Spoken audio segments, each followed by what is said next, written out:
Assalamualaikum warahmatullahi wabarakatuh. Saya Ita Lestari, calon guru penggerak angkatan 11 dari SD Negeri 2 Ngroto, Kecamatan Kesmontoro, Kabupaten Wonogiri.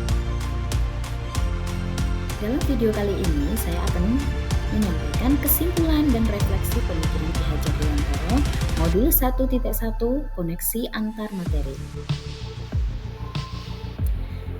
Pendidikan dan pengajaran tidaklah sama. Pengajaran adalah bagian dari pendidikan. Pengajaran adalah proses pendidikan dalam memberi ilmu untuk kecakapan hidup anak secara lahir dan batin.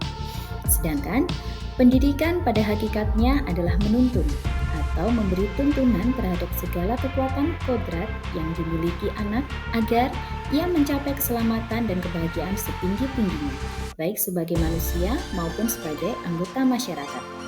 Pendidikan menciptakan ruang bagi murid untuk bertumbuh secara utuh agar mampu memuliakan dirinya dan orang lain di sekitar menjadi mandiri.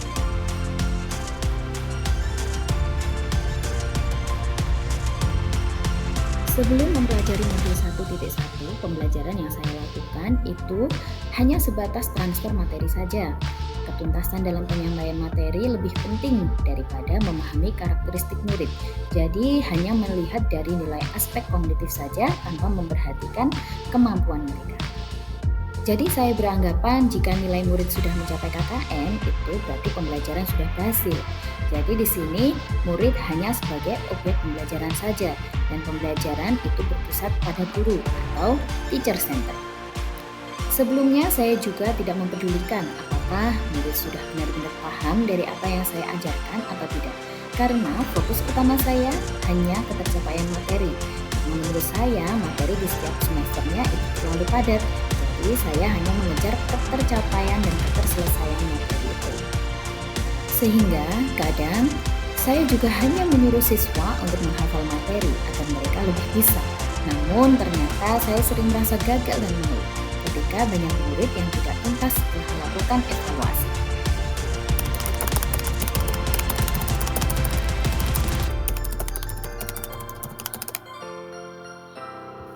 Namun setelah mempelajari modul 1.1 tentang pemikiran Ki Hajar Dewantara, saya menyadari bahwa apa yang saya pikirkan dan lakukan selama ini tidak tepat.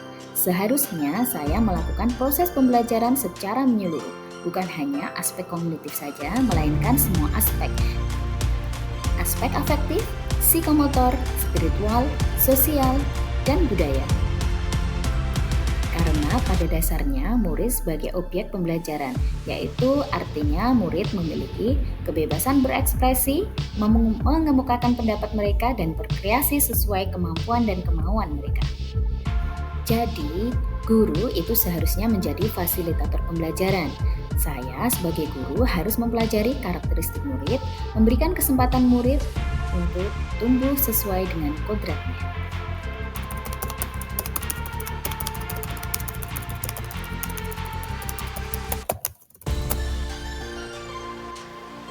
Yang dapat segera saya terapkan dalam pembelajaran di kelas antara lain merancang pembelajaran yang interaktif dan menyenangkan dengan melibatkan murid sesuai metode student center.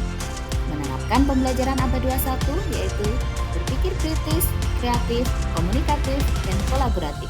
Itu semua adalah konsep memerdekakan anak. Dan dalam proses pembelajaran tidak lagi menuntut, tetapi menuntun, karena tugas guru adalah memberi tuntunan atau arahan yang baik kepada murid, berusaha menjadi teladan baik bagi murid, baik dalam perkataan maupun perbuatan. Selanjutnya, saya harus mengenali karakter dan latar belakang murid dengan menjalin komunikasi yang baik dengan mereka.